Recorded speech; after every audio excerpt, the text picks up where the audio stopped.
Good afternoon, everyone.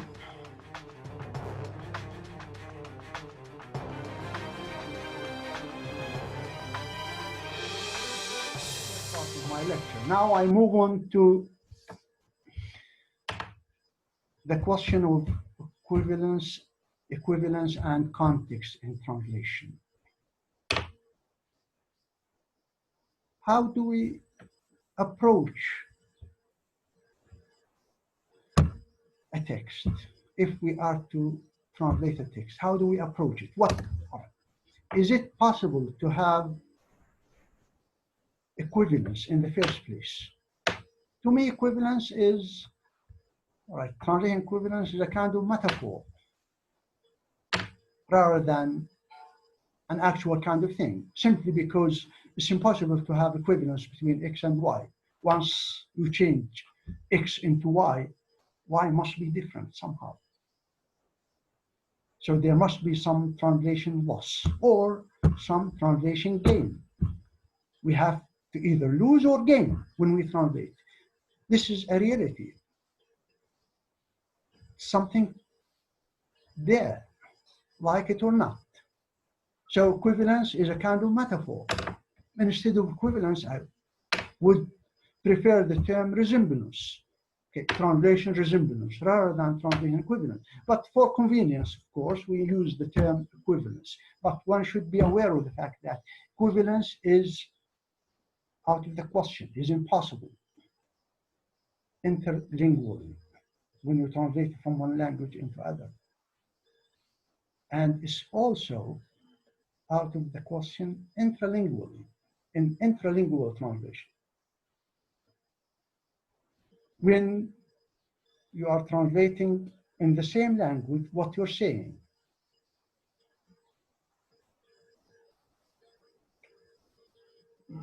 none of us can make himself 100% understood. I cannot claim that. If I did, then I would be lying. Simply because a word might escape me. Sometimes I may not be able to attack a concept properly. Sometimes I may be talking over the head of my listeners.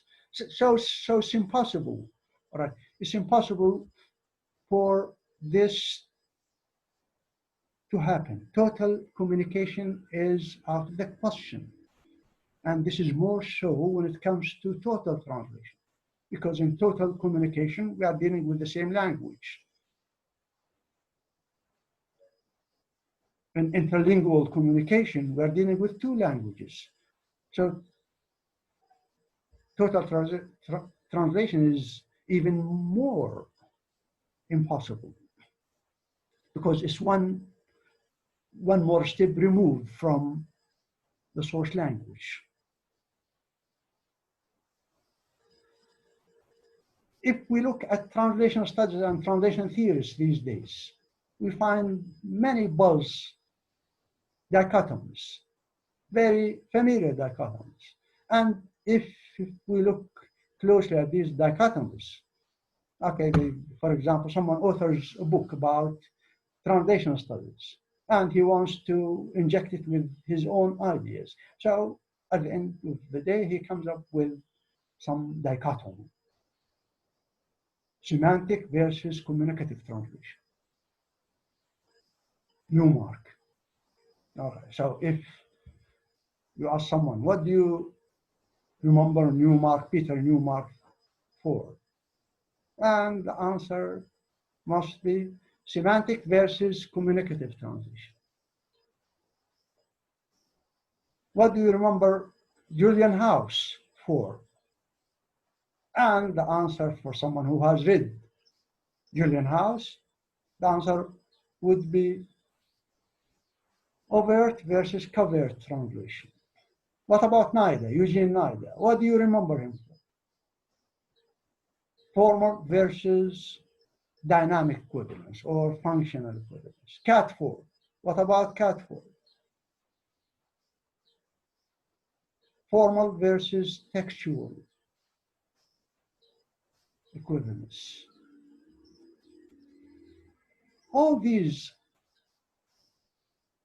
dichotomies and much older ones. If we go back to the age of the Romans, through medieval Arabs and Chinese, up to now, we find people talking basically about the same dichotomy, word for word or sense for sense, form versus content.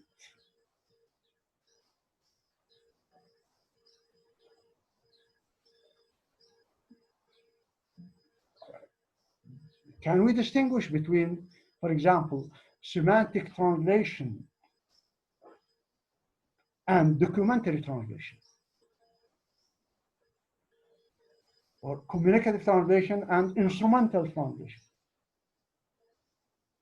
or direct, for example, semantic translation and direct translation? They are the same. It's true that they belong to different authors, but when we talk about, for example, Gatt talking relevance theory, talking about direct translation versus indirect translation, does he mean something different from semantic translation versus communicative translation, or documentary translation versus instrumental translation, or formal translation versus functional translation? In fact, all of these reflect the same idea. Do we communicatize meaning or semanticize meaning in translation activity?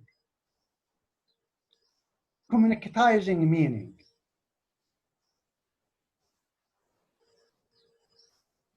simply means moving in the direction of target language norms. Semanticizing meaning simply means moving in the direction of target language, moving in the direction of source language norms. Gideon Turi, in his descriptive translation studies, also came up with a very nice dichotomy, but it's not different from other dichotomies. Acceptable translation versus adequate translation. Acceptability versus adequacy of translation. It's basically the same thing. It's much more contrastive, excuse me. It's much more constructive to look at translation as involving both. In fact, translation cannot exist in a pure form. It's impossible for a translation to be 100% communicative or 100% semantic. It's true that the translator or the publisher might dictate that the translation be more semantic than communicative, or more communicative than semantic. This is quite possible. So it's a matter of focus. So the translator, at the end of the day, should come to, assuming that he's translating a work of art or something that is quite serious, nothing, all right, we're not talking about something that's written for general purposes, where, right, information only is relevant. But we're talking about something more serious, more artistic. Do we approach it? We have to approach it with a general strategy. For example, assuming that you want to translate a novel,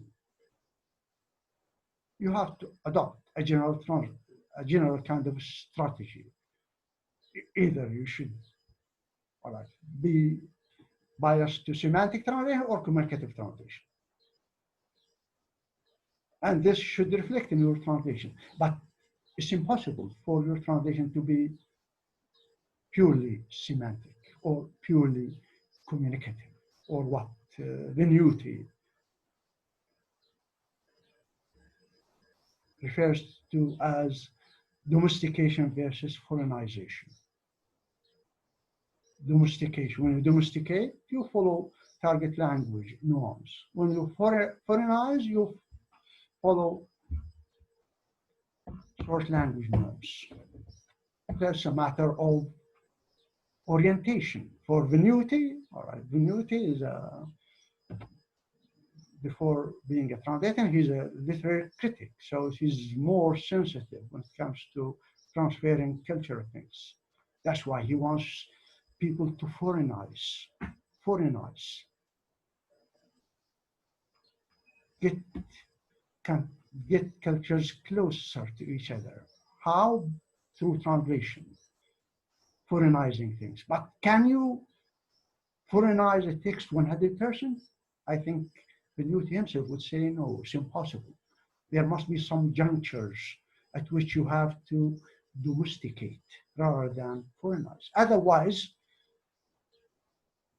translation would lose its identity as an act of communication. You don't want to go as far as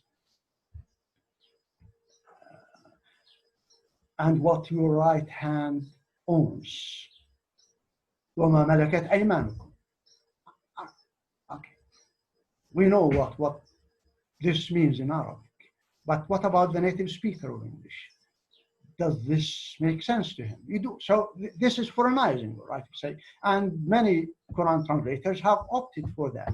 But have they done the right thing by translating this into and what your right hand owns? How much sense would this make to someone with average intelligence, even someone who's highly intelligent? Okay, so foreignization has its limits. Domestication also has its limits. That's why we do not, all right, we do not claim, or someone should not claim that translation can exist in a pure form. All right, a translation that's 100% domesticated, or a translation that's 100% foreignized. This is short-sighted, to me at least. That's why these dichotomies are supposed to complement each other, but they complement each other within the idea of focus. This is similar to the two main functions of language, the referential function and the emphatic function. There must be some focus. And the focus can either be domestication or foreignization. But there is always a dose of the counterpart.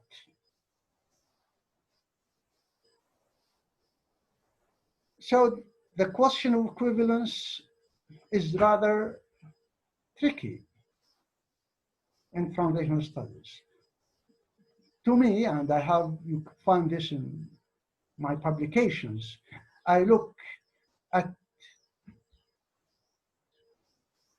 equivalence as involving two poles. We have two poles. We have form and we have content. But instead of calling this form and content, I call, all right, we have formal equivalence and functional equivalence, which this comes from the literature. This is not my own creation. To me, these two types of equivalence are mediated by something that's more down to earth. That is ideational equivalence. Rendering the idea apart from the form, the formal features, and apart from the function. Note that the function here refers to something that is found in the target language that performs the same function, but it does not follow the same kind of form. Formal equivalence refers to the fact that one can offer formal equivalence simply because it, all right, in most cases, it can be interpreted in terms of universal principles, simply because we are all humans and we live on the same planet, so we share lots of ideas. And it is a nice thing to introduce new ideas embracing different forms. between languages. This is a nice thing. Functional equivalence rather moves in the direction of the target language culture in order to find something that is equivalent functionally, despite the fact that it sails away from the lexicalization of the motive in the source language. Now, in between, according to me, we have some kind of equivalence that mediates between the two. That is ideational equivalence. Let me just give you one example. Here, this is a concocted example, but it's very likely that you come across examples like that, especially in argumentative discourse, rather than in expository or informative discourse. Okay, if this is the text, من المؤسف من المؤسف أن قرارات مجلس الأمن بخصوص القضية الفلسطينية لم تجد طريقها إلى التطبيق وبقيت حبرا على ورق طوال السنين الماضية. All right, this text, all right, assuming that you want to translate it into English, then you have to recognize the fact that, okay, there are some idiomatic expressions there. And if we go back to what I said in the first lecture, if you have listened to it, okay, we have the open principle and we have the idiom principle. And in this text embraces both. All right, this means that the text fluctuates from the open principle to the idiom principle. So we have two idiomatic expressions here. We have حبرا على ورق and we have وجدت أو لم تجد طريقها إلى. Okay, how do we approach this in actual translation activity? Okay, formal equivalence. Formal equivalence might be possible. For example, لم تجد طريقها إلى التطبيق. All right. Here we have formal equivalence and we have functional equivalence at the same time. Okay, this means that the two languages lexicalize this idiomatic expression more or less in the same way, have not found their way into implementation. لم تجد طريقها إلى التطبيق. Okay, so here this is optimal translation. Now, if we move on to the second idiomatic, حبرا على ورق. حبرا على ورق. Okay. Now, formal equivalence does not work. And they remain incon water. They remain incon paper. Incon paper does not mean a lot, all right? Okay. Maybe someone whose IQ is so high might be able to figure out what was meant by incon paper. A creative translator might what? If, for example, you want to call up something that involves ink, which is quite possible in English and Arabic, but it is not, all right? It does not lexicalize the way it is lexicalizes here. But they are not where the ink they are written in. ولكنها لا تستحق الحبر الذي كتبت به. Okay, now, okay, this, all right, if you want to capture part of the image, all right, so it's quite there. Assuming that neither of these are accessible to the translator, what's he supposed to do? Should he, what, lock himself away in a room and start crying? And the answer is no, all right. Why? Because we have other options. Okay, and that's where ideational equivalence comes into play, all right? We can be more down to earth. So instead of saying, لم تجد طريقها إلى التنفيذ, assuming that someone is not familiar with that. The translator is not, all right, some students may not be familiar with this idiomatic expression or something that corresponds to حبرا على ورق, dead letter, for example. All right, but all right, ideation equivalence here comes to the rescue of the translator by using something like ineffective, have not been implemented,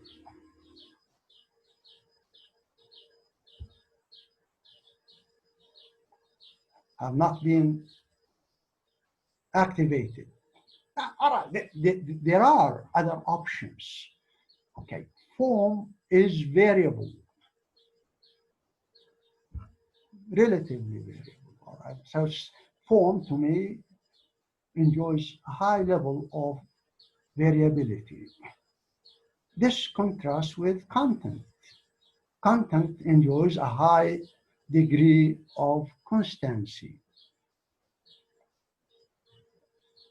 And translators are interested in meaning. At the end of the day, translation is a transfer of meaning from one language into another. And depending on the type of text we are translating, okay, the importance of form and content fluctuates. If you are translating something from the media, for example, a news report, all right, why do you bother about form? Hardly, if ever, all right, you are only interested in the information. You want to relay the information. If you are translating an argumentative text or an editorial, you are more worried about form there. Why? Because you want to what? You want to capture the tone. You want to be convincing, persuasive. This becomes more complicated if you are translating a poem, for example, where form and function become interlooped. Okay, you have to worry as much about form as content. Why? Because if you remove the form, okay, the fact that you have a poem evaporates, no longer there. That's why, right, most people prefer translating verse into verse rather than verse into prose. Why? Because when you translate verse into prose, you just relay the meaning. But when you translate it into verse, you capture both meaning and form. But you have to lose. All right, so there, all right. And sometimes you have to gain. Sometimes you gain rather than lose. When Fitzgerald translated Rubaiyat al-Khayyam, I think he gained rather than lost. He became so popular, despite the fact that, all right, he thought lowly of what he translated. He thought that he was translating a poet that did not deserve to be translated, but his translation turned out to be what? A classic. Probably because he was translating from Persian, a marginal language, into a lingua franca, English. Would it have been the same way if he was translating from Greek into English?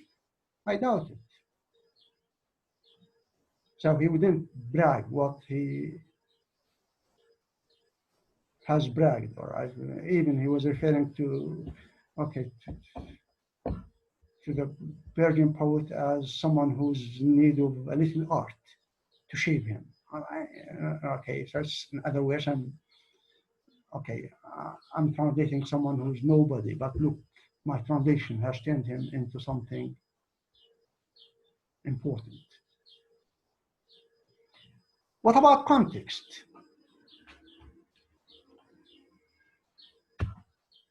In translation, we have a macro context and we have a micro context, and they are equally important. All right, so at the end of the day, you have to approach a translation with some strategy. The macro context. The macro context, we have some key players in translation activity. We have the author. We have the text. And we have the audience. So, and this can be viewed as three components placed on a triangle. At the top of the triangle, you have the author. at the base of the triangle, you have text and audience. So we have three variables here, three components. Author at the top, then we have text and audience. What about the translator?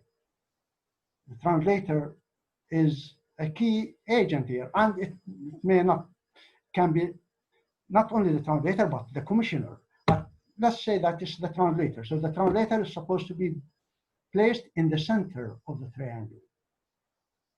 He is a key agent in this process. And so the translator has to examine his priorities. Is the text the first priority, or is the audience the first priority? What about the author? The author is, for example, does he have to worry about the author? In most cases, he does, especially when it comes to translating literature. For example, someone translating Nizar Qabbani and Mahmoud Darwish, for example, and another translating Mahmoud Darwish, all right? You cannot translate Nizar Qabbani the way you translate Mahmoud Darwish. The delicacy of Nizar Qabbani should reflect itself in your translation. The fury of Mahmoud Darwish should be reflected in your translation. Nizar Qabbani is capable of turning something that is minus emotive into something that is highly emotive. When he said, Beirut, Ya unthaya min bayni malayin al-nisa. Untha. He has turned the word untha into something highly emotive. The translator, how about the translator? Could he translate this into female? That would be short-sighted. Why? Because female is minus emotive in English. So formal equivalence does not work here, despite the fact that you are translating poetry. Notice that formal equivalence is a priority when it comes to translating poetry, literature in general and poetry in particular. But here in this case, formal equivalence does not work. So it would be so short-sighted for the translator to say, Beirut, oh my female from among millions of women. This would be a flat translation that's lacking common sense. Why? Because female is minus emotive. So you should translate it into something like my love, my beloved, my lady, something that is plus emotive.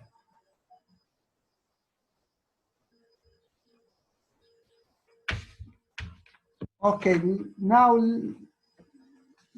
okay, very quickly, let me, okay, now, but before that, all right, so this is the macro context. The macro context would take into account three components. Author, all right, author at the top of the triangle. At the base of the triangle, we have text and audience. Then in the center of the triangle, we have the translator. What about micro context? The micro context.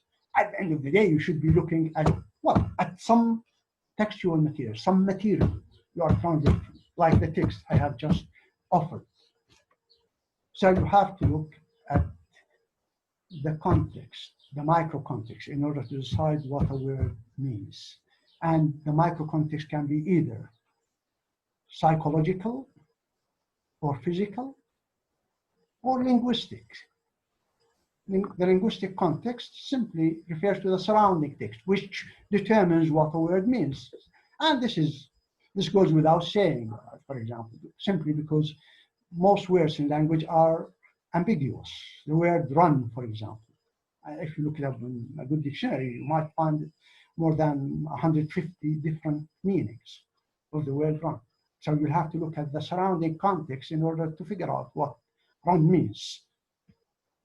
But also you have to look at the psychological as well as the physical context. The physical context. What do we mean by it? Well, it depends where you are. Are you at the church or are you in the marketplace? This makes a lot of difference. If, for example, you come across a sign reading fall baby sale. Do you expect that store to be selling babies? So would you go into there in order to buy a baby? Of course not. All right. Why? Because so you have to neutralize the linguistic context and activate both the psychological context as well as the physical context. The psychological context. All right. Nowadays, we don't buy and sell babies, do we? It used to be the case in the United States, but not in present day world. The physical context, you are in the marketplace. So yeah, things are both and sold there, that's true. But what you can buy there is definitely not babies. Something must be something else. Okay, so you have to consult, all right, when you translate, you have to not lose sight of both the macro context and the micro context. So equivalence can be discussed theoretically, and one can give numerous examples to say that, look, I can prove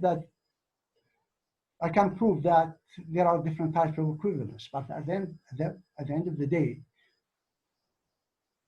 equivalence is tied to context. It's the context that determines what the equivalent is, rather than anything else. Or it's true that sometimes we engage in looking at expressions out of context. Yeah, which is a nice exercise. But things are different within connected discourse. Within connected discourse, we'll have to look at both the macro context as well as the micro context in order to come up with something that is convincing.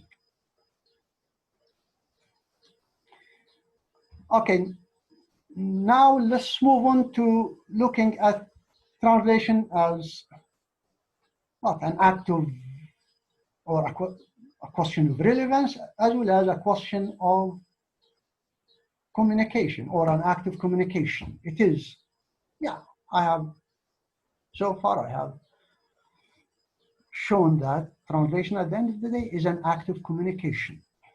That's what the translator should worry about. Once he's done with his translation, he should probably look away himself in a room and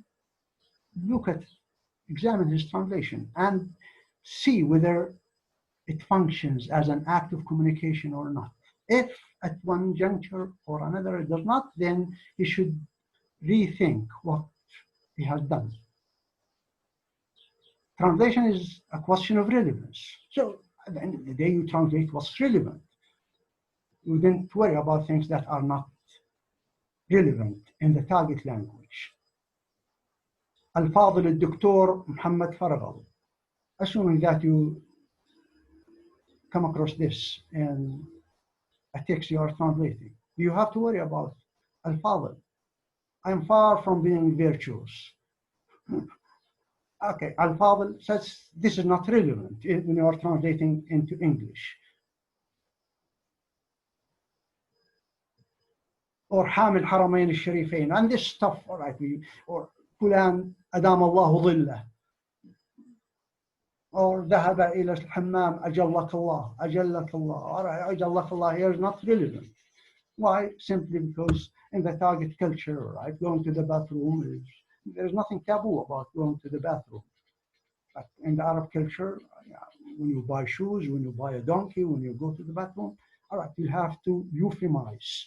You have to use a euphemistic expression in order to function socially appropriate. Okay, finally, let me move on to translation as a multi-stage process. I haven't timed myself, so I don't know how much time I have been talking, all right? But let me, okay, attack this topic, then bring this lecture to a close. From a pedagogical perspective, for, all right, for those who teach translation, all right, they worry about how to teach translation.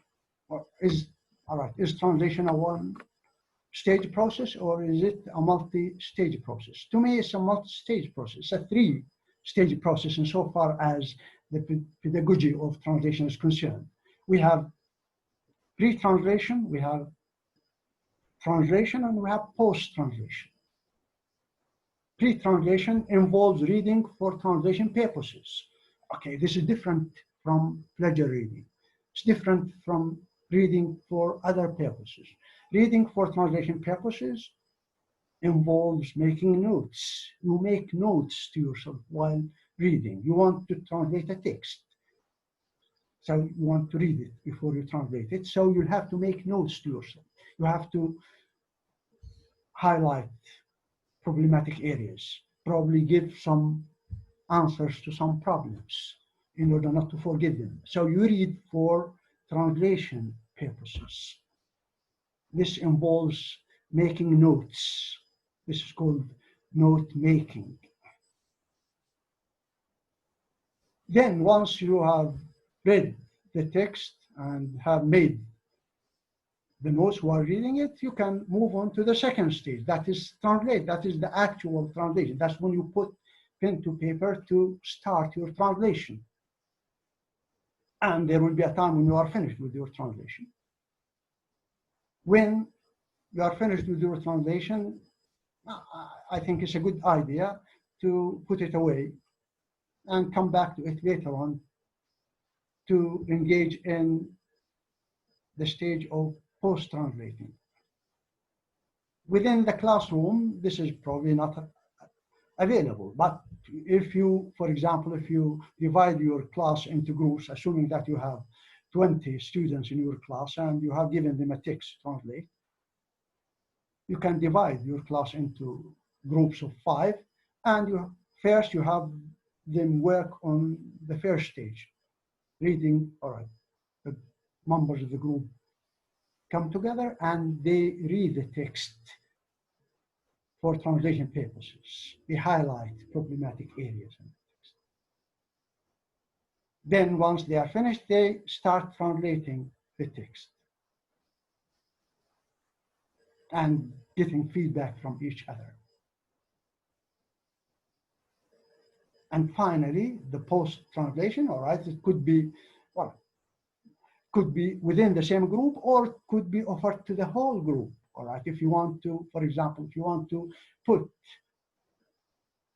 part of that translation on the board and discuss it, then you would be engaging in post-translating, assuming that you have good students, of course, good students in your class, and not those who are there to learn English or learn Arabic, but rather who are there to engage in transferring between English and Arabic. So the skill of transfer is the most important thing in translation activity, the ability to transfer between two languages. It's not only language competence, assuming that language competence is there, but language competence in the two languages does not guarantee good translation activity. It is the ability to transfer between the two languages. So you would be engaging in post-editing on the board. All right, so for example, you might change some structure, some lexical items, the tone, you might not like the tone. If it's an argumentative text, you want to make it more effective, something like this. Now, professionally, this is more complicated. It involves the 3 stages, but there are more stages to worry about. Okay, you have to put away your translation for a while and come back to it probably more than once, many times. So the post-translating process might involve the same translator a couple of times or several times. It's a good idea to what? To have someone else read your translation. And that is professional, that's what happens. if you are commissioning a translator, your translation will be sent out to a reviewer. You have to make sure that things are done properly. The post-editing, when it comes to the profession of translation, is multifaceted. Your translation might come out as a disaster, not in terms of language competence, but in terms of many other things. For example, you might be attacked by critics, assuming that we have critics here on the Arab scene, which is hardly available. All right, so nobody would. You translate, you put your translation on the market, but nobody reads it. And for those who read it, they would not even give feedback about it. I think more than a month ago, probably 2 months ago, I put a post on Facebook, and I was referring to one of my translations of a very important American author in science fiction, McCarthy.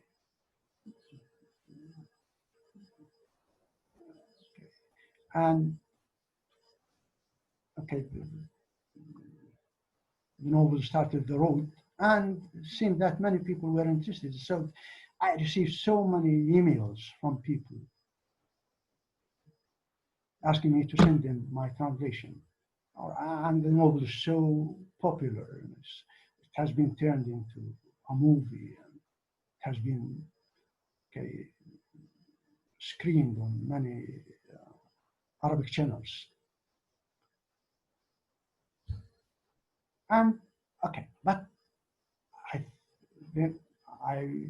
on the post I said I wanted some feedback on my translation, and believe it or not, I sent it to more than, I don't want to exaggerate, but definitely more than 50 people. But I have received no feedback whatsoever.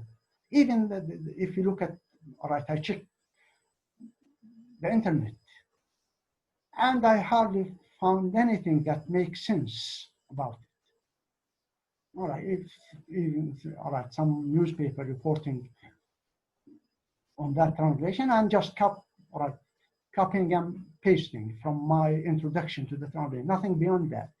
I guess I found 1 or 2 reviews that made sense. The rest were just, it's a big shame. Oh, all right, I think I've been talking too much. Thank you very much. Bye.